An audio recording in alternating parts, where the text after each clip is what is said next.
Hey, what's good people? It's your girl KB. You know what I do, and you know why I do it. And in case you don't know why I do it, it's to put practical conversation, a face, a voice to the daily struggles of maintaining a faith walk. What would my day be without Oswald Chambers? You know, it seems like I'm saying this more and more. Please get yourself a copy of My Utmost for His Highest. I've read this book every day for a little over 3 years, and every day,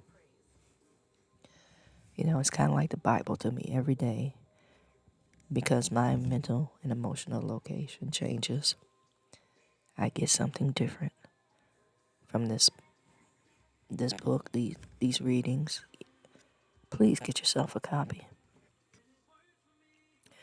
So, today's reading is Partakers of His Suffering. And it's 1 Peter 4:13 is the passage of Scripture. It says, "But rejoice to the extent that you are partakers of Christ's suffering."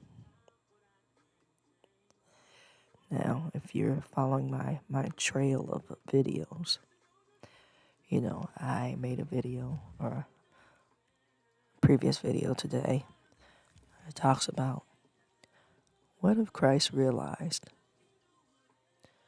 who he was dying for and just decided to just say, nah, I'm done, based on the respect that you show him. Because we're quick to say somebody's disrespecting us.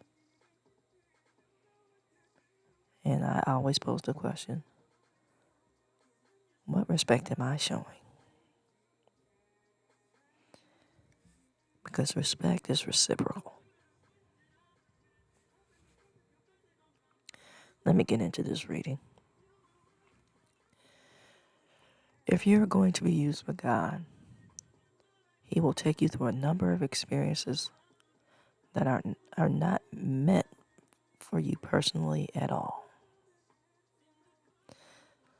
So, I think of the line in the movie The Godfather. It's not personal, it's business. So, when you're going through, just know sometimes it's the result of your behavior, not God testing you. It's you testing you. But I digress, which I have a tendency to do. Let me get back to this reading. It says, "They are designed to make you useful in His hands and to enable you to understand what takes place in the lives of others." So some of the stuff that you go through, or I want to say the majority of the stuff you go through, should help you to be empathetic. But because we're so caught up in our stuff, we personalize it. Let me get back to the reading. I always say I'm like the Temptations coming back to the mic. So because of this process, you will never be surprised by what comes your way. You say, "Oh, I can't deal with that person." When you should be asking, why can't you? God gave you sufficient opportunities to learn from Him about that problem. But you turned away, not heeding the lesson, because it seemed foolish to spend your time that way. The suffering of Christ were not those of ordinary people. He suffered according to the will of God. And that's 1 Peter 4:19. Having a different point of view from suffering from ours. It's only through our relationship with Jesus Christ that we can understand what God is after in His dealings with us. When it comes to suffering, it is part of our Christian culture to want to know God's purpose beforehand That's not just Christian culture. I don't even want to claim that. It's part of our culture. It's part of our nature. Because we think we have control like that. No, I need to know who's going to be there so I can decide whether I'm going to come or not. I need to know what's going to happen so I can decide whether I'm going to be there or not. See, that's our little control freak running around in our head. In the history of the Christian church, the tendency has been to avoid being identified with the suffering of Jesus Christ.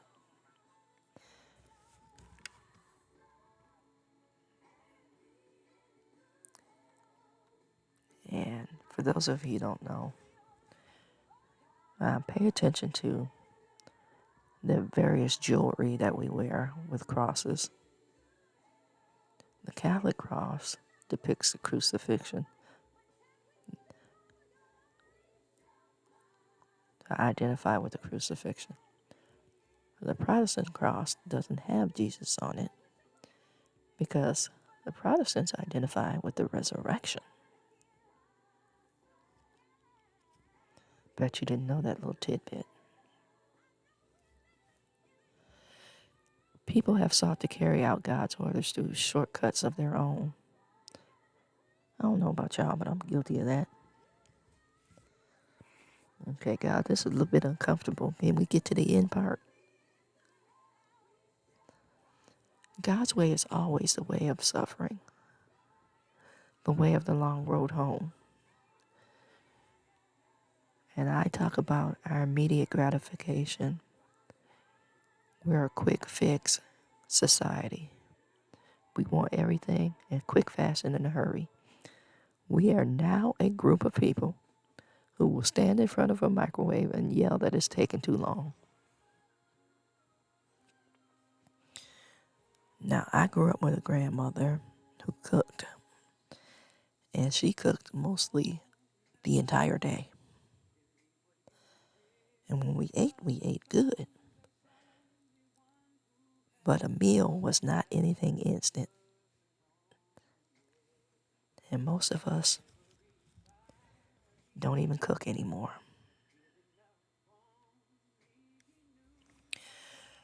Are we partakers of Christ's suffering? Are we prepared for God to stamp out our personal ambitions?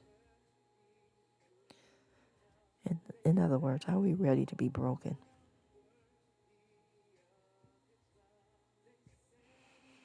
You know, like a horse has to be broken in order to understand basic commands and be useful to folks. Are you ready to be broken? Those are my questions. That's not from the reading. Let me get back to the reading. Are we prepared for God to destroy our individual decisions by supernaturally transforming them? Again, that right to ourselves. My choice. We do have free will, and that's a beautiful thing. But does your will line up with the will of God? And I guarantee you that if it doesn't, you're going to be repeating patterns of behavior over and over again. And the definition of insanity in terms of recovery is repeating things over and over again and expecting different results. If that ain't us, I don't know what is, y'all.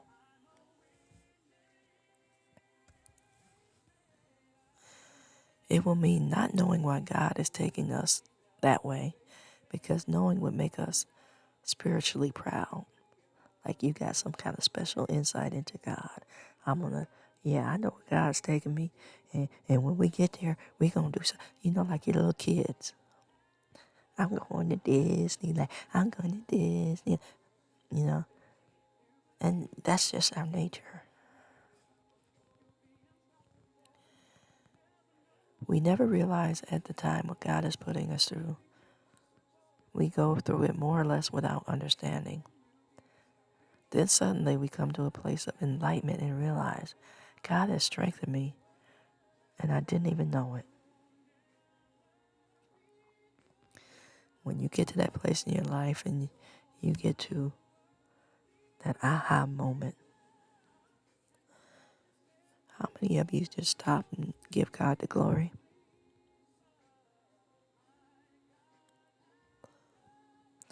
And how many of us are stuck in patterns of behavior where we're like natural disasters? We tear up everything in our path, and then we blame people for being weak, not for our destruction and our destructive practices. We get that, well, they shouldn't have been in my way mentality. And then if they complain, we write them off. Not, hey, I'm sorry I destroyed you or your stuff. Here, let me help you up. Here, let me rebuild with you. We don't get to that, We do those cursory apologies. I'm sorry. And then we move on to the next path of destruction. When do you address you? When do you surrender you? When do you effectively get to the foot of the cross? Or are you going to live from Sunday feel good to Monday mess up, back to Sunday feel good?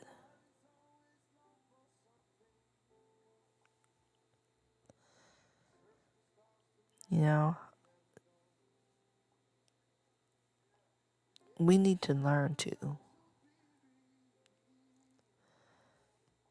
feed ourselves. And by feeding, I mean mentally, emotionally, spiritually, physically, more wholesome.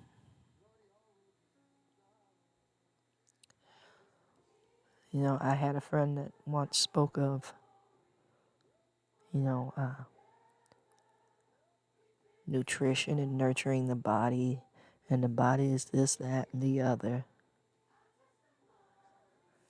But their mental and emotional and physical life, like the everyday living routine, was a hot mess.